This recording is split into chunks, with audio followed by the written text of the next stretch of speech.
finishes. Ladies and gentlemen, John Taylor. Thank you, Judge. I'm involved in public policy, have been for 20 years. Have a pretty good background in law, have a pretty good background in economics. Done a lot of reading through the years, but I would advise you to pick up a copy of this book, American Progressivism. It's a new book. Because a lot of things will start becoming clear to you. A lot of things that you've heard about, like living constitutions, that comes out of the progressive movement. It's really not a battle between Democrats and Republicans or conservatives and liberals. What we have here is actually two philosophies.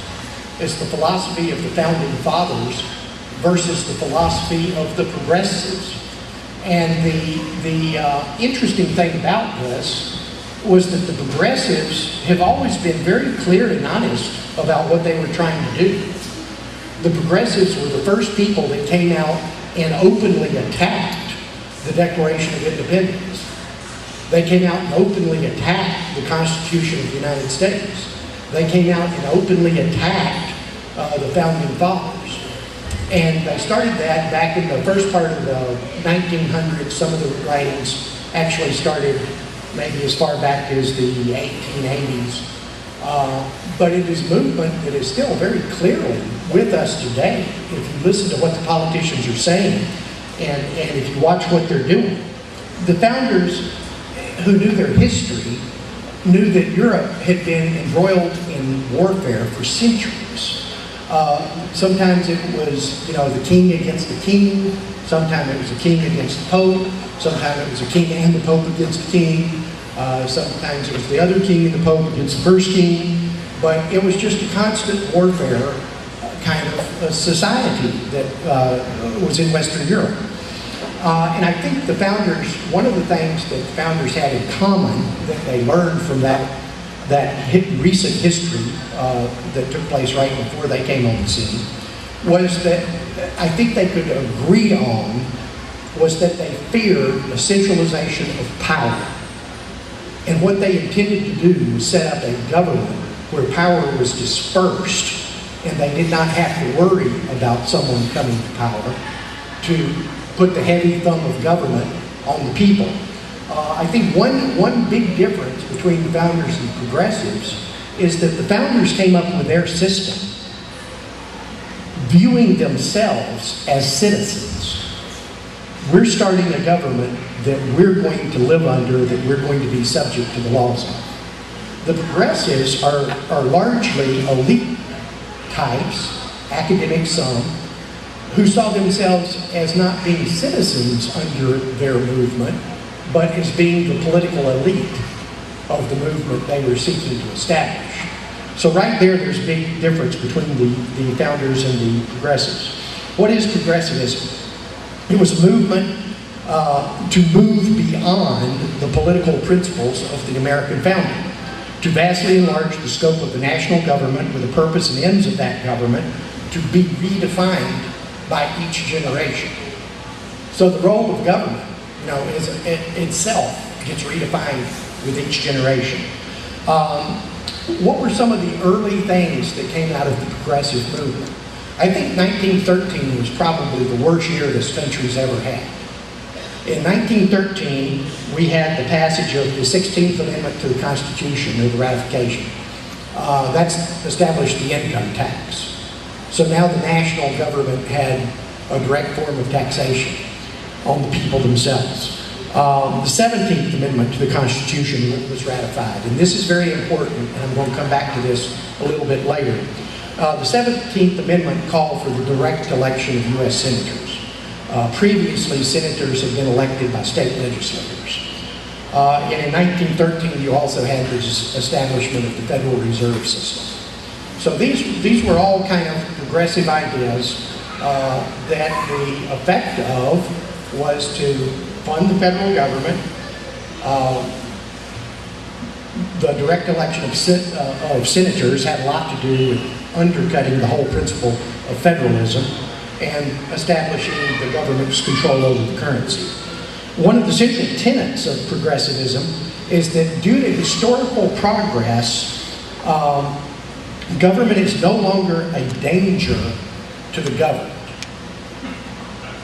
Now that's kind of interesting, given that the 20th century, we saw over 100 million people be slaughtered by their own government. Not in wars, not by the other side's government, but they were slaughtered by their own government. So I'm not sure we can buy that basic tenet there that we've moved beyond the government being a danger to the government. Let's start going through some of the side-by-side comparisons I want to make between the two philosophies. Origin of rights. This is critically important, and it was critically important to the founders. What the founders were trying to do here was they were trying to put certain bulwarks in place that would ensure the long-term survivability of liberty. One of those bulwarks was the idea that you don't owe your rights to government. Your rights don't come from government. Your rights can't be taken away from government. Government may decide whether to recognize your rights or not, but it doesn't have the power to take them away. The Declaration of Independence, they are endowed by their creator with certain inalienable rights. Now, the founders knew that in European history, people's rights changed every time one thug threw out another thug and declared himself to be king. And the founders did not want to see that type of instability in this country. So they came up with this idea, okay, your rights come from God, and that's not going to change every time we have a coup, or every time we have an election, or every time some megalomaniac decides that he wants to be in charge forever, and that you can't do anything about it because you don't have any rights anyway. Woodrow Wilson in 1911, oddly enough, in an address that he gave to honor Thomas Jefferson, Woodrow Wilson wrote this: "If you want to understand the real Declaration of Independence, do not repeat the preface." Now, what he was saying there was that part of the Declaration of Independence that enshrines rights as being natural rights that you have endowed at birth, that's not a basic premise of the American government, according to Woodrow Wilson. Frank Goodnow, or Goodnow, I don't know how you pronounce it. He was another progressive writing in the first part of the 20th century.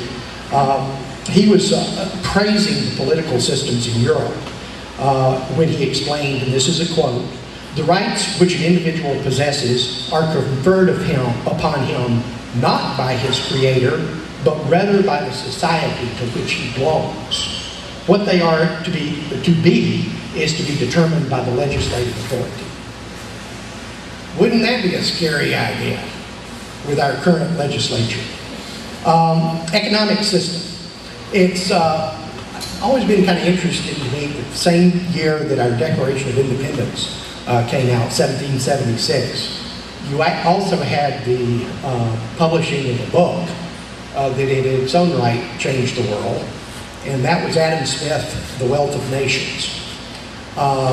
This was next to the Bible I had read. I don't know if this is one of those urban myths or not, but what I had read is that next to the Bible, The Wealth of Nations was the most commonly found book in the founders' libraries. So these guys embraced the philosophy of free markets and laissez-faire capitalism because, once again, this was a way of keeping wealth dispersed. It's a way of keeping power dispersed. It's a way of people being in charge of their own economic futures rather than having to pay tribute to a government or to a king.